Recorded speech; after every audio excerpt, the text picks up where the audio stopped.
back to my channel Sahabat Oil.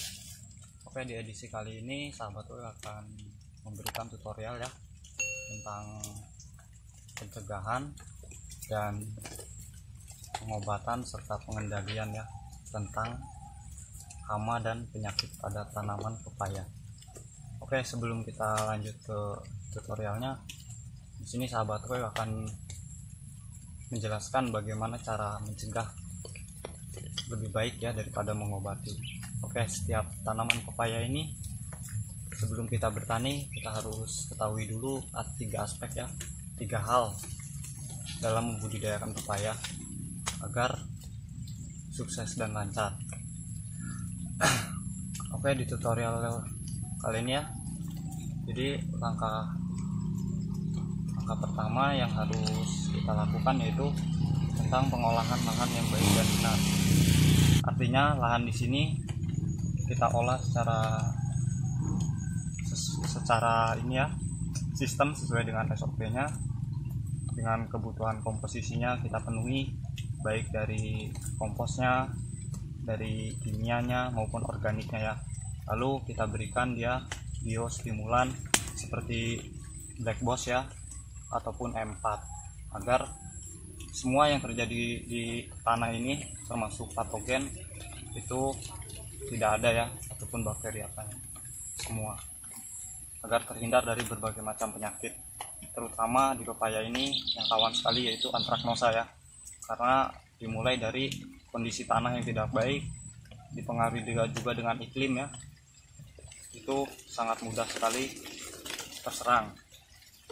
Lalu untuk yang kedua yaitu pemilihan bibit ya. Jadi untuk pemilihan bibit ini pun tidak main-main ya, harus sesuai dengan Balitbank dan PKHT yang bersertifikat agar mencapai suatu produktivitas yang sangat baik gitu. Untuk bibitnya sendiri saya gunakan jenis Raja Set ya. Ini seperti ini, bisa dilihat kondisinya, baik Royal Set, Agro Kates Mandiri, Agro Buah ataupun Botanis Set, itu bibit-bibit yang sesuai dengan rekomendasi. Lalu yang ketiga itu perlakuan, perawatan dan pemupukan sesuai dengan dosis yang dianjurkan ya. Artinya kita sesuaikan dengan kebutuhannya step by step dari umur masa vegetatif sampai ke produksi lanjutan. Oke, lanjut saja kita ke tutorialnya ya, yaitu berbagai macam penyakit dan bagaimana pencegahan dan pengendaliannya. Oke, untuk perawatan pencegahan ya, kalau memang tidak ada kendala itu kita pencegahan rutinnya mulai dari masa vegetatif itu sudah kita mulai spray ya, dengan penyepraian seminggu itu 2 kali untuk inseknya. Usahakan dengan menggunakan lanet ya, lanet ataupun dicampur dengan autan ya. Dosis per tangki itu 1 saset kecil lanet yang mewarna merah ataupun yang biru ya, tambah dengan autan yang saset kecil. Lakukan seminggu 2 kali inseknya, untuk inseknya ya. Begitu juga dengan funginya, kalaupun tidak ada kendala tetap kita harus mencegah ya. Jadi untuk funginya sendiri yaitu dengan menggunakan fungi sida yang jenis tepung ya, baik Antacol, Diten maupun Bion M ya, ataupun Ridomil, itu bisa saja. Untuk dosisnya itu 2 sendok makan per tangki ya, lakukan seminggu 2 kali juga. Itu untuk pencegahan awal serta lanjutan ya. Kalau memang ada masalah gejala lagi, mungkin sudah lain lagi obatnya, nanti kita bahas juga ya. Penyakit pertama ini, penyakit dan hama yang pertama kita akan kupas tuntas ya. Ini adalah kutu kebul ya. Ini kutu kebul, jika kita biarkan ini nanti akan rusak, ini tekstur kulitnya akan menjadi warna hitam ya. Memang kalau dicuci bisa bersih sih, cuman tetaplah kurang bagus dipandang mata ya. Ini penyakit termasuk tergolong ringan ya. Ini penyakit biasanya penyakit nomor 1, ini gejala awal ya. Ini biasanya kutu kebul ataupun trik. Nah, ini cara penanggulangannya itu untuk pengobatan pun sama ya. Untuk pencegahan yaitu dengan melakukan penyepraian planet ataupun autan, bisa juga ditambahkan dengan sunlight ya. Itu untuk seminggu 2 kali lakukan terus seperti itu ya, jika untuk mencegah. Tapi kalau sudah tidak ada, tidak jadi masalah, diberhentikan penyepraian, tidak jadi masalah. Cuman ketika mulai ada lagi, lakukan penyepraian lagi. Penggunaan sunlightnya harus disesuaikan dosis ya, harus 1 sendok per tangki, karena kalau bila kelebihan dia akan berpengaruh kepada bunga, juga bisa rontok ya. Seperti itu. Yang kedua, ini kita ambil sampel ini ya, daunnya purat, itu bisa bisa dilihat nih ya, daunnya purat. Ini gejala yang sering kita lihat nih ya. Ini pengobatannya dengan sama lanet dan autan juga ya. Ini kalau kita biarkan nanti akan habis purat seperti ini ya, mengecil. Itu akan berpengaruh juga terhadap pertumbuhannya. Oke, lalu untuk pupuk daunnya, misalkan seperti ini ya, ada gejala bercak, cuman ini belum terlalu parah ya. Kalau ada bercak seperti ini, lakukan segera dengan pemupukan TSP ya, TSP, lalu spray bisa dengan Gandasil ataupun pelan katalis ya. Dan di samping itu juga kita lakukan penyepraian rutinnya seperti tadi ya, Antrakol D10 seperti itu. Ini akan pulih seperti biasa lagi, normal ya. Kadang yang sudah kita ciptakan sehat saja, medianya sudah nyaman ataupun itu bisa terjadi seperti ini ya. Itu biasanya kondisi iklim, itu biasanya terjadi ketika musim penghujan tiba. Itu wajar kalau yang daun bawah itu seperti ini ya, itu wajar. Begitu juga ketika musim kemarau dia ke musim hujan, dia akan seperti ini, dan musim hujan ke musim kemarau akan seperti ini ya. Itu gejala biasa. Lalu yang selanjutnya setelah ini ya, kita ke penyakit berikutnya. Oke, sebetulnya untuk penyakit ini ya, bercak, bulatan bercak ini seperti ini ya. Ini disebabkan oleh, ini bisa dilihat ya, tuh lalat buah bercak ataupun mata ikan ya, bisa dibilang mata ikan. Ini penyebabnya ialah kurangnya pemupukan magnesium ya, karena di magnesium itu berfungsi untuk melapisi lapisan kulit luar ya, supaya keras dan tebal. Dan ini disebabkan oleh satu, kurangnya kita ke insektisida ya, secara rutin menyebabkan seperti itu ya. Ini gejalanya seperti ini hewannya. Ini aktif di siang hari dan malam hari. Ini kalau penampakan yang masih hijaunya biasanya dia digigitin sampai berkeringat ya. Ini hamanya 2, ini kepik sama lalat buah. Nih bisa dilihat ya, seperti ini. Ini sangat runcing giginya nih. Tuh, dia kalau menggigit langsung bergetah ya. Nah, tuh. Inilah penyebabnya nih hewan ini. Ini sangat ampuh bila kita basmi dengan cara penyepraian jenis insektisida bestok ya. Lakukan di siang hari ataupun sore hari ya. Ini akan tuntas. Cuman satu catatan, buah jangan sampai masak di pohon ya. Jadi apapun kondisinya, ketika buah itu masak, laku tidak lakunya suatu hasil panenan yang kita tanam ya, itu lebih baik kita ambil, jangan dibiarkan masak di pohon. Timbulnya apa yang terjadi? Mengundang lalat buah dan seperti ini ya, kepik. Jadi kalau untuk lalat buahnya juga ada serangannya, cuman lebih kalau lalat buah ya kita gunakan dengan top band, durs band, ataupun dengan memasang perangkap glue mall ya. Oke, bisa dilihat seperti itu, seperti ini ya. Kalau untuk kepiknya sendiri ini sama bestok ini habis, ini ampuh luar biasa. Oke, jadi seperti itu ya. Jadi banyak sekali perjuangannya ya tentang pepaya ini, banyak sekali tenaga dan pikiran serta waktu untuk berjibaku agar kita menciptakan tanaman yang sehat, yang subur, menghasilkan sebuah karya yang luar biasa. Oke, jadi banyak sekali faktornya ya. Oke, kita lanjut ke penyakit berikutnya. Yang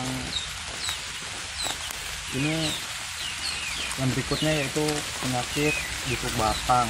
Busuk batang Fusarium ataupun Anthracnosa ya, itu hampir sama itu sebetulnya, seperti ini kasusnya ya. Daun mulai menguning ya, seperti ini. Ini sudah fatal sekali nih, jadi kalaupun memang masih sudah mendekati daun kuning seperti ini ya, sebelum fatal, itu bisa kita lakukan dengan cara pengocoran ataupun penaburan marpu ya. Kalau tidak ada marpu, segera sebulan sekali itu makanya diwajibkan ya pemberian fungisida marpu. Kalau tidak ada pemberian natrium ya, ataupun garam, kocoran air garam dan dolomit, terutama untuk di musim penghujan ya, itu sangat sekali dibutuhkan. Kalau tidak, kejadiannya seperti ini, fatal ya. Makanya kunci utama bertani itu di tanah tadi, ciptakan dulu medianya senyaman mungkin agar menciptakan tanaman yang sehat. Anggap saja media tanah ini sebagai rumahnya ya. Kalau kita ciptakan sehat, tentu akan tercipta tanaman sehat. Jadi sebelum fatal itu kita sering lakukan penaburan marpu ya, karena bahan aktifnya Trichoderma koningi dan Argianum ya. Luar biasa itu marpu. Kalau tidak ada ya tadi seperti tadi ya, dengan menggunakan abu dapur ataupun garam ya, itu bagus, luar biasa bagus juga, hampir sama dengan marpu ya. Oke. Kalaupun memang dia masih di batang, cuman dia kan ini sudah nyebar kemana-mana, kalaupun kita pangkas di sini tetap ya, namanya virusnya ini tetap nyebar. Seperti ini yang sering kita jumpai ya, karena kita tidak memperhatikan tentang perawatan, tidak tentang penyepraian, kebersihan lahan, kebutuhan komposisi tanah. Jadi kita sering mengabaikannya seperti itu ya. Lanjut lagi ke penyakit berikutnya. Akan jelaskan juga untuk tentang mengatasi cara layu fusarium ya, bisa dengan menggunakan abu bakaran ya. Bisa dilihat seperti ini. Ya, ini abu bakaran. Ini sangat luar biasa ya, kalau memang pun tidak ada garam juga ataupun pupuk marpu ya, fungisida marpu. Ini membantu mencegah layu fusarium dan Anthracnosa juga. Oke, lalu di penyakit berikutnya ini ada jenis penyakit urat ya, bisa dilihat seperti ini. Ini kalau di medianya ini kekurangan unsur magnesium juga. Lalu gejala yang ditimbulkan ini dari siput ya, begitu di musim hujan adanya gulma atau tidak, dia naik ke atas ya. Bisa siput yang tidak bercangkang ya, dan bisa siput yang bercangkang. Ini ketika dia mengeluarkan lendir jadilah seperti ini ya, berkurap. Bahkan kalau yang lebih parah dia bisa pecah-pecah di sini, bagian sininya, dan ini akan merusak tekstur dari pepaya itu ya, dari buah pepaya. Karena untuk pemasaran kita yang kita jual, kalau untuk rasa di nomor 2 kan ya, yang terutama kita jual di sini adalah menjual kulit. Ketika kulit itu mulus, bagus, itu konsumen akan minat. Tapi kalau kita sendiri ya, walaupun buahnya rusak, memang tekstur buah yang dicari rasa ya. Tapi ketika kita berbicara tentang pemasaran, yang kita jual yang diutamakan adalah kemulusan buah. Oke, seperti itu ya. Ini penanggulangannya bisa dengan cara penyemprotan Sibutok ya, Sibutok ataupun Nordok, ataupun dengan rutin dispray dengan lotion ya. Lotion bisa hand body ataupun dengan jenis Citra atau Vaseline ya. Untuk terlebih dahulu buang semua yang terkena ya, seperti ini, habiskan yang terkena kurap ini, kita habiskan terlebih dahulu semuanya. Oke, ini ya, habiskan. Nah, lalu setelah itu kita lakukan penyemprotan, bisa menggunakan Nordok ataupun body lotion ya, ataupun bisa dengan Ridomil untuk memuluskan kembali ya. Jadi kalau memang tidak ada gejala, tetap saja di Antrakol Antrakol, G10, Bion M ataupun Lanet ya, ataupun bukan Lanet ataupun Sunlight, bisa untuk membantu memuluskan kulit ini ya. Oke, semoga di tutorial ini bermanfaat bagi kalian semua ya. Tutorial yang ala kadarnya sesuai dengan kenyataan dan fakta di lapangan ya. Di sini kita bukan menggurui, bukan mempelajari, artinya kita di sini belajar, sama-sama belajar, terus belajar ya. Kita gali terus berdasarkan fakta di lapangan sesuai dengan pengalaman yang terjadi. Oke, sobat Wew. Lalu ini ada antraknosa ya. Ini penyakit paling ditakuti ya di petani pepaya ya, yaitu busuk akar.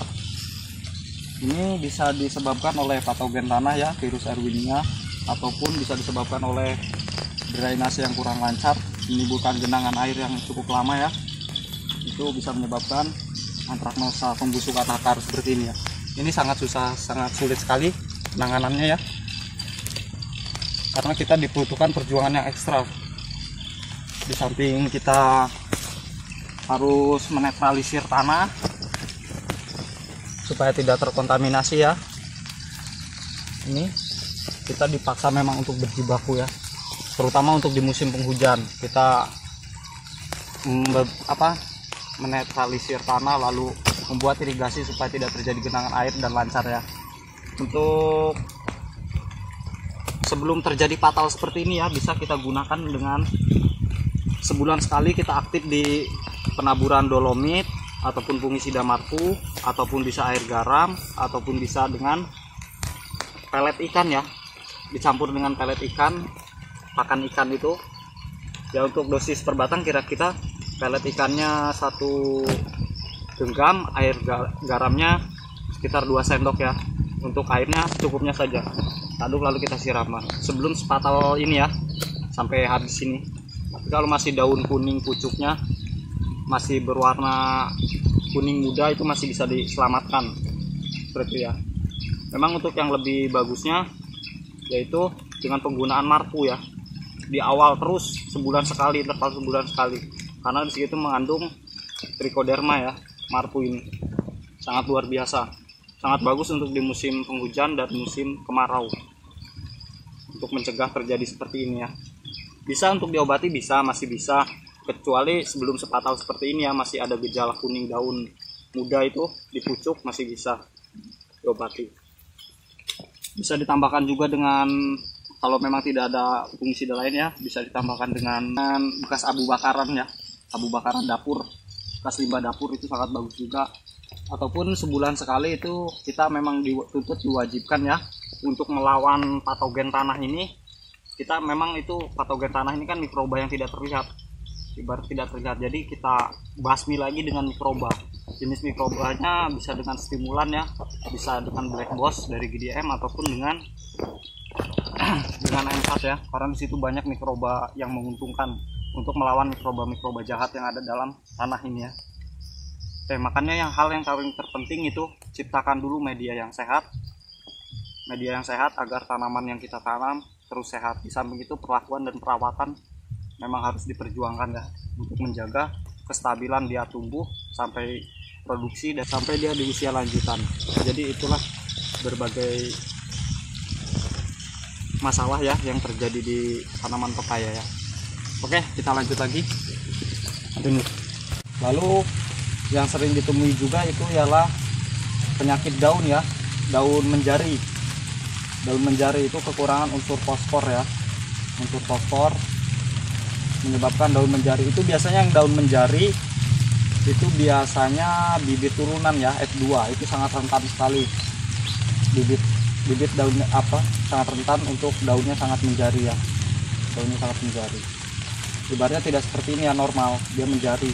Itu bisa kita lakukan pemulihan dengan cara penyemprotan spray rutin fungisida sap ya, dan dilanjutkan dengan vitaminnya, memberikan gandasil D itu ya, ataupun bisa dengan spray plant katalis itu, karena unsur di plant katalis lengkap semua ya, seperti itu. Makanya kalau biasanya juga daun menjari itu bibit yang belum sempurna ya, belum genap berusia 2 tahun dari pohonnya yang kita jadikan benih. Makanya banyak kendala di pertumbuhannya, di posturnya ya, sering kita jumpai berbagai macam masalah. Makanya usahakan untuk pemilihan bibit di bibit F1 ya, bersertifikat F1 atau bibit yang utama ya. Oke, sebetulnya itu saja. Simak terus ya, biar kalian tidak ketinggalan apa info penting dari sahabat lo. Oke, tetap semangat dan istiqomah, hijaukan terus putih, salam para pejuang, hijaukan terus putih, dari dimulai untuk menjadi sahabat lo.